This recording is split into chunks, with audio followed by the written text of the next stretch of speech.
ทักทายสบายดีก็มีทุ่มอีกแล้วย่ามเช้ากับเช้ามีทุ่มเช้าจน10 โมงเนาะพี่น้องเนาะมื้อเช้าแล้วก็กินข้าวอิ่มมีพี่พญาเลยแล้วก็มาหาที่พาแล้วบาดนี่เอ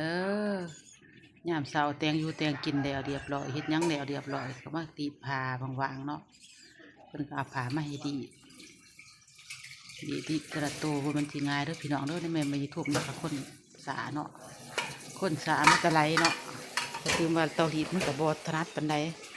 บ่แม่นสิเตารีดอ้ายน้ำคือเพิ่นเนาะปกติมีทุ่มได้สิรีดเตารีดอ้ายน้ำโดดเพราะว่าเนี่ยมันสิทันใจเด้อันนี้ก็คอยจะสาไปแบบว่าธรรมดานี่นะนี่เตารีดนี่บ่แม่นสิใส่น้ำอ้ายน้ำโอ้ยแล้วก็เมาออกไปเจ้าเมาหมัวแล้วดีดไปน้ำบึงนั่งไปน้ำบาสันเห็ดตามได้ตามคือตามได้เองนะพี่เนาะมีทุ่มนักคนสาเนาะจะไม่ใหญ่เอ้ยดีดพาเดียวสิเฮ็ดยังต่อบาดนี่พักผ่อนก่อนข้าวนึงว่าสันเดี๋ยวก็ตอนเที่ยงก็สิกับข้าวกับหนักไม่พ่อใหญ่กินคือเก้ายี่บ้านเฮาบ่เห็นสิหยากสิซาเนาะพี่เนาะ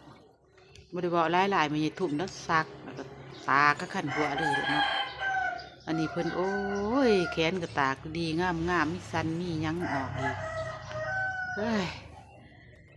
คนรวยเนาะพี่น้องเนาะคนใส่ชีวิตการเป็นอยู่แต่ละมือบริคือเฮาบ้านนอกเด้อบ้านนอกเขานี่สบายง่ายตากขันหัวมากสะบัดยัดใส่กระตาซานยัดใส่ตะตาแล้วมาที่นุ่งแล้วก็เอามาสันอีกปีนไม้อีกนี่โอ้ยเฮ็ดละเอียดเรียบร้อยเบิดทุกสิ่งทุกอย่างเนาะพับบ่งามกับบ่เอาเด้เพิ่นกับบริตีดอกแต่ว่าเขาเองเฮ็ดละเอียดเดี๋ยวเนาะให้เพิ่นแต่มันกลุ่มก็เพิ่นว่าเอาเพิ่นจ้างเขาเนาะว่าสันซาเนาะพี่เนาะจะว่าคือไผบ่เฮ็ดอีหยังกะยานแต่บ่ถือใจเพิ่นเนาะแต่ละมื้อแต่ละวันนี่โอ้ยชีวิตเป็นไงทุ่มเอ้ยเจ้าก็ลายเนาะเฒ่าแต่ก็ยังมาหลับจ้างระบายเขาอยู่ด้วยเฮือนในศาลเจ้าของกันนะ